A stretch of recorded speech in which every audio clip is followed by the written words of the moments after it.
Listen, never buy books just to talk to a woman, okay? Don't spend $20 like I did on this book. But I mean, it's worth it. But don't. $20 is not worth trying to come up with something cool to talk to a girl. Good afternoon, ladies and gentlemen. Welcome to Coffee and Comics. I am Jay Wheeler, and I am wondering how you're all doing today. Just, in a general sense, because, you take time to watch my videos, so I want to relay the love back and wonder how you're doing. Good? Okay. Yes, so today we're going to be doing Review Comic Book Thursday. I've read all these comic books, and they were amazing. Actually, these three are amazing. This was amazing, but I'm not sure about this one. Just saying. So, alright, and then plus got some news, and then going to talk about this story behind this book that I got, which is good, but there's kind of a not necessarily story behind this. Okay, it's an embarrassing story. Just trying to play it off, but yeah, it's an embarrassing story. Alright, so shall we get to the comic books at hand? Alright, we're going to go with Hawkeye 11. And this issue, there is no words.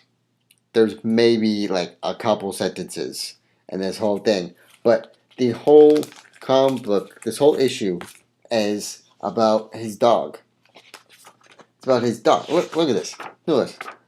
Basically, it's from the dog's perspective, and it shows you who the dog has saw or has come across, has been with or come across. That's the whole issue. The whole issue is how the dog helped solve a murder. That's it. There's hardly any words. It's more it's like a couple words, mumble, and then more bubbles that connect each other to connect everyone in the story. So leave it to Marvel to make another great comic book that has hardly any words in it, but yet explains the story perfectly from a dog's perspective. And yet hardly any color in it too. And it's amazing because it's Hawkeye. And the dog is amazing. I wouldn't mind having a dog like this. I mean, I have two dogs that are kind of like this, but not the kind of dog that would save the world. So, but yeah, look, see, more of this, more of this. Look at this. This is how you explain a story with a dog. DC Comics. But also Dexter comic book coming. So yeah, I love this issue because not only does it have Hawkeye being cool and everything, but his dog is basically the hero in this issue. So yeah, I highly suggest that if you want to get into Hawkeye, pick this issue and the other issues up because Hawkeye is amazing. Alright. Also, we're going to get into Guardians of the Galaxy, in which this is also amazing because it has a lot of stuff going into this. There's a lot of bar scenes, and there's a lot of Tony being Tony, and then yeah, there could be a little romance in here, but at the same time, it's mostly this woman right here. She whooping ass and taking names. So, but more or less, it's a fight. It's the fight with her and everyone else in the bar. That's about it. But at the same time, it's pretty great because there's two stories going on at the same time, and Rocky the Raccoon is fucking amazing. He's amazing. The dude is hilarious. So, yes. So kudos to Marvel because Marvel's whooping ass in every aspect. They're whooping ass in movies. They're whooping ass in comic books. Let's go DC. Come on. We got pick it up. Pick it up. Come on. I mean, speaking of DC, in Teen Titans 21, basically in this issue, they're getting the regular Teen Titans back together. The Teen Titans that you've read in the 90s, they're getting those people back together. Slowly but surely, they're getting them back together. So in this issue, I almost said episode. In this issue, they've all shooken off Raven's father's hypnotic trance and are now helping Raven and Beast Boy try to capture Raven's two brothers and defeat her father. But it kind of doesn't pan out as well as you would think it would. But like I said, they're trying to get back the 90s Teen Titans in the new 52. So basically, like I said, you have the 90s Teen Titans, but with new uniforms and two new characters. So eventually, you'll get the Teen Titans that you've known and loved through the 90s in the new 52. That's what I'm trying to say.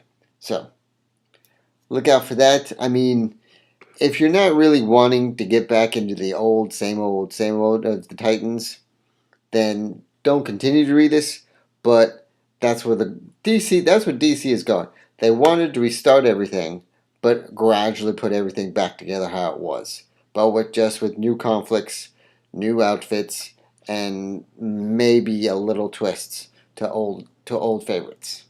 That's what I think DC New 52 is all about.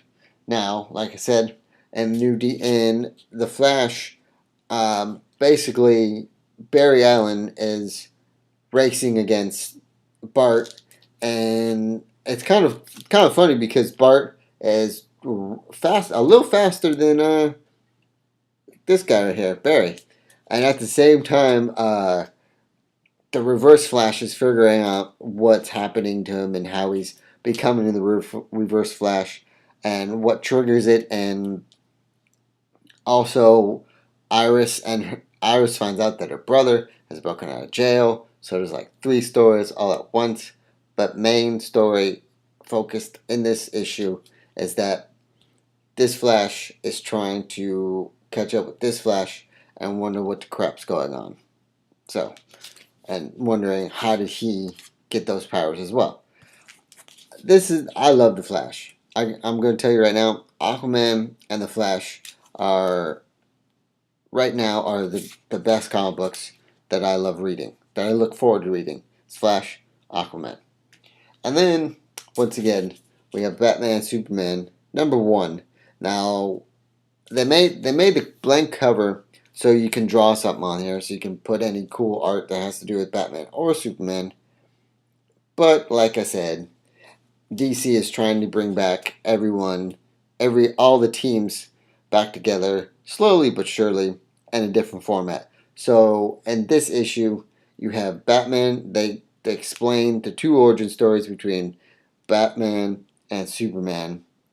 Clark and Bruce. And then you have Batman and Action Comics Superman teaming up together. So he's not in this suit, okay? He's not in this suit. He's in his jeans, t-shirt, and cape suit. And they're on a distant planet fighting robots. It was alright. I mean, it was a good story. But it's the art and the story a little bit is starting to get a little dark. So they're trying to go a little dark. But at the same time, be kind of the same that we've read before. So, let's see where this goes. But so far, I'm enjoying reading Marvel comic books more than DC comics right now. Why? Because DC is kind of just trying to put everything back together. But like I said, with new outfits and new twists on the stories.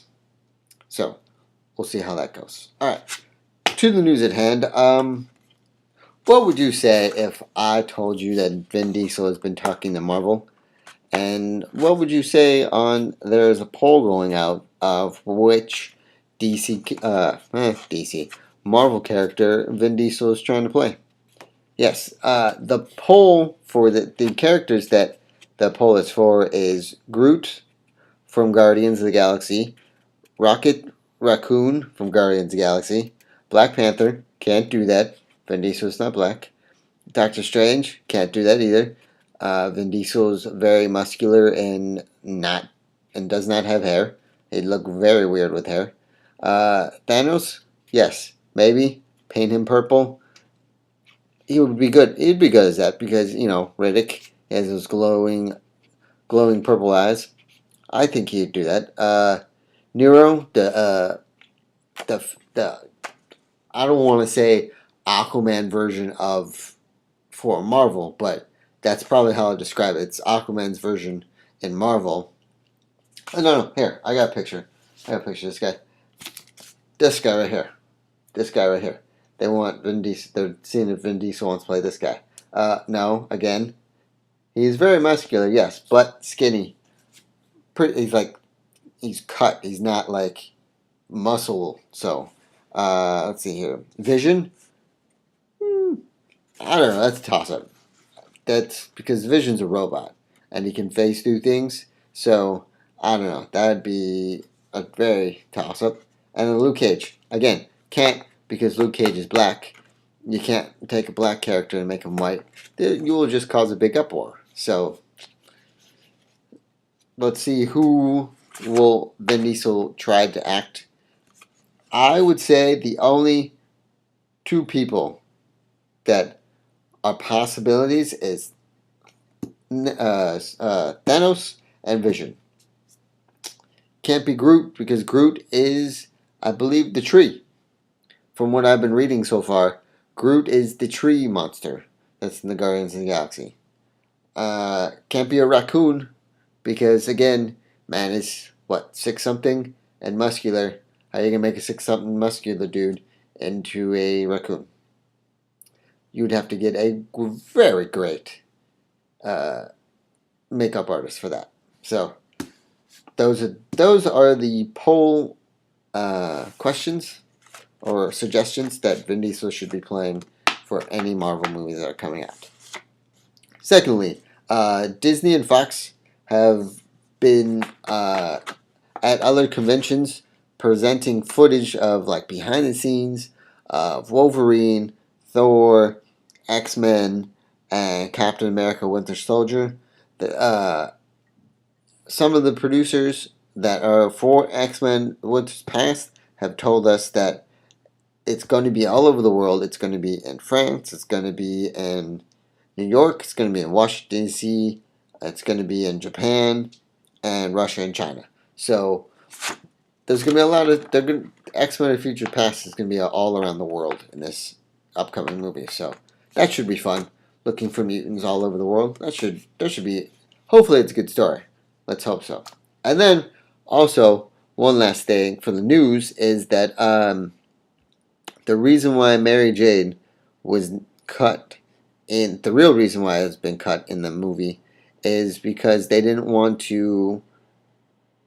Well, I don't know if I should report this because this is a spoiler, and I don't know if I don't want to spoil anything before the movie comes out. So, here's what I'm going to do.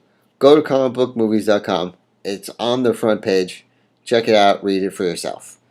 Hopefully you'll understand. I don't want to ruin anything. So, alright. Now, I know this video is going a little long, but listen.